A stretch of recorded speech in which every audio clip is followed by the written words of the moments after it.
తనది భయపడే బ్లడ్ కాదన్నారు కోవూరు మాజీ ఎమ్మెల్యే నల్లపరెడ్డి ప్రసన్నకుమార్ రెడ్డి.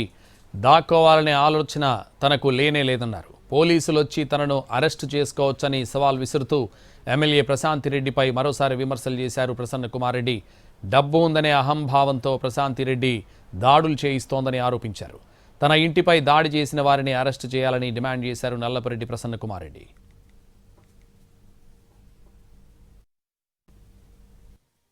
నల్లపరెడ్డి శ్రీనివాసరెడ్డి గారి బ్లడ్ భయపడేది మాలో లేనే లేదు, మా కుటుంబంలో లేనే లేదు. ఎంత దూరమైనా పోతాం, ఎంత ఫైట్ అయినా చేస్తాము. మాకు ఆ బుద్ధులు లేవు. దాంకోవాలా, బెయిల్ వచ్చేదాకా అక్కడ ఉండాలా, ఇక్కడ ఉండాలా, ఎవరికి కనబడకూడదు అనేది నా మనసులోనే లేదు. నిన్న అనుకొని నొప్పి ఎక్కువగా ఉంటే మెడ్రాసు పోయి చూపించుకొని ఈరోజు మార్నింగ్ ఆమెని రాజమాతనే దగ్గర పెట్టుకొని రమ్మనండి, అరెస్ట్ చేసి తీసుకెళ్ళమనండి. నాకేం అభ్యంతరంలా, జైల్లో పెట్టినా హ్యాపీగా ఉంటా. ఆమె చెప్పిందంట, ప్రసన్నకుమార్ రెడ్డి కాళ్ళు చేతులు కట్టి నా కాళ్ళ కింద పడండి తెచ్చాను. చూద్దాం, అది కూడా రమ్మనండి.